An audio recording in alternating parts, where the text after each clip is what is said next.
بسم الله الرحمن الرحيم، والصلاة والسلام على سيدنا محمد وعلى آله وأصحابه أجمعين. أهلا بكم فيديو جديد ويوم جديد. لو أول مرة تشوفي قناتي ما تنسيش الاشتراك في القناة وتفعيل الجرس عشان يوصلك كل جديد أنا بعمله. وحشتوني جدا جدا جدا من الفيديو اللي فات. النهاردة بقى جايه لكم كده فيديو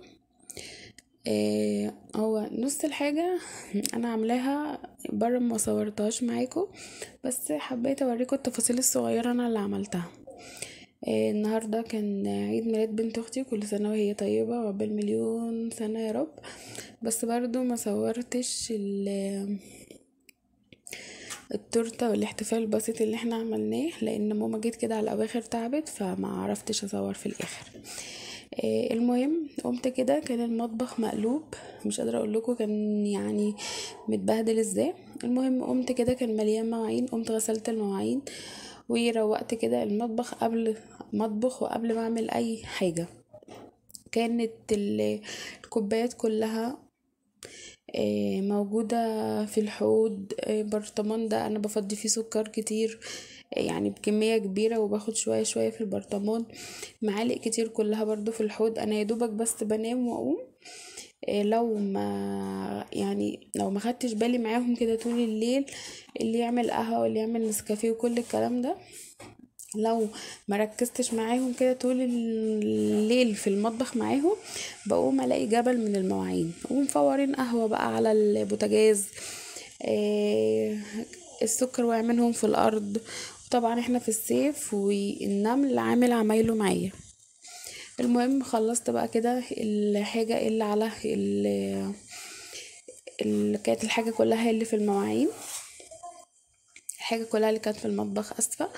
وعملت كده السيراميك تحت الخلاط، ودعكت الاحواض وخليت الدنيا زي الفل كده. بقى انت لما تروقي المطبخ وتمسحي البوتاجاز يعني هتطبخي بكل نفس حلوة ومش هتبقي متضايقة. لكن انت لو دخلتي والمطبخ متكركب وهتطبخي كركبة مع كركبة مع كركبة المواعين بتاعة الطبخ وكده، الموضوع هيزيد معاكي.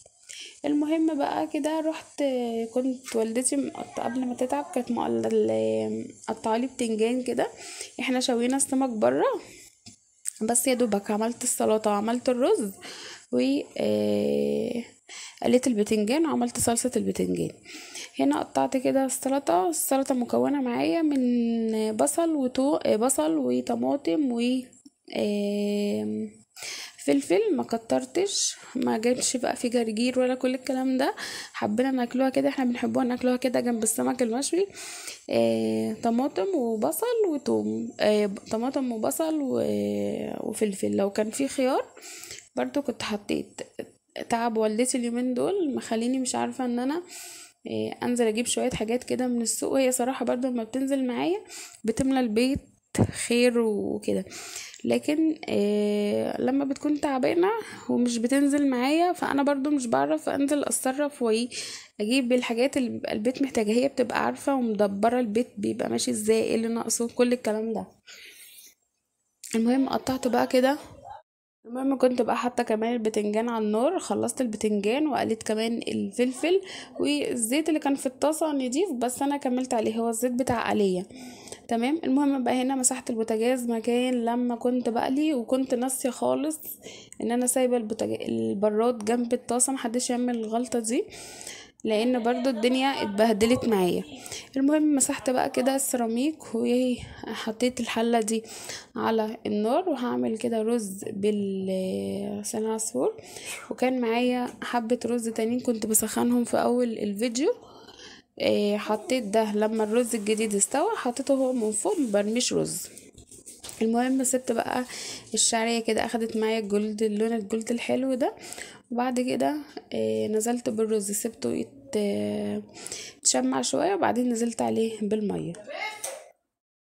هنا بقى كان الرز نقلته على العين التانية، وحطيت الطاسة دي على النار، وهعمل الصلصة للبتنجان. بحب ناكله الصلصة للبتنجان، بنحبه نعملها بصلصة بالطماطم مش بالصلصة. قطعت كده الطماطم قطع صغيرة، وبعدين نزلت عليها بشوية خل وشوية ملح وشويه توم كده مدقوق وشويه كمون وشويه ملح، وهسيبهم بقى يتسبكوا كده. واول ما يتسبكوا وتحس ان هما دخلوا في التسبيك كده، بنزل على البتنجان. بجد بيبقى طعمه حلو قوي، احسن من لما بيكون بتنجان بالخل. المهم هسيبهم بقى كده يتسبكوا على النار. هنا بقى بنات اختي ما كانوش عايزين ياكلوا سمك وكده، ما بعرفوش ياكلوا السمك الصغير ده، كنت جايبه سمك المشوي صغير. المهم كنت عامله لهم بقى جلاش كده باللحمه المفرومه. بس ما كنتش لسه سويته، مش عارفه صراحه المقطع بتاع الجلاش راح فين. المهم نزلت عليه بقى كده بكوبايه لبن وشويه بيكنج باودر ومعلقه نشا صغيره. النشا بيديله، ما نكترش من النشا، النشا بيديله قرمشه كده، والبيكنج باودر بيخليه ينفش معاكي وبيتنقي سمكه، بيبقى مرفوع كده حلو قوي.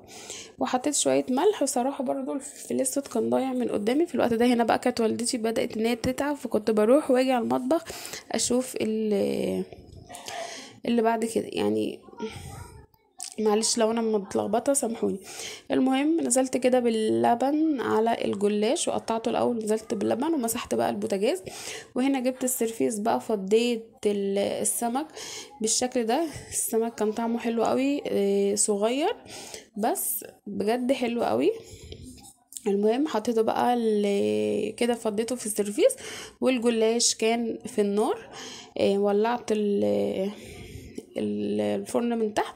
وبعد كده هولع عليه الشوايه. واول ما الطماطم بقى تتسبك هنزل بيها على البتنجان. وده كان شكل سفرتنا بقى كده النهارده، حاجه بسيطه كده. وهنا الجلاش كان لسه في النار. المهم قطعته لهم بقى، بصوا بجد حلو قوي ومقرمش، طعمه كان خرافه بجد. بتمنى هنا بقى كده الفيديو يعجبكم، ويا ريت تدعوا بوالدتي بالشفاء، وربنا يفك كربنا وكربة أمة محمد يا رب العالمين. وكل سنة وانتي طيبة يا مريم، عقبال مليون سنة، واشوفك أحلى يا رب عروسة كده وربنا يخليكم لينا كده. بقى وصلنا لنهاية الفيديو، بشوفكم في فيديو جديد، مع السلامة.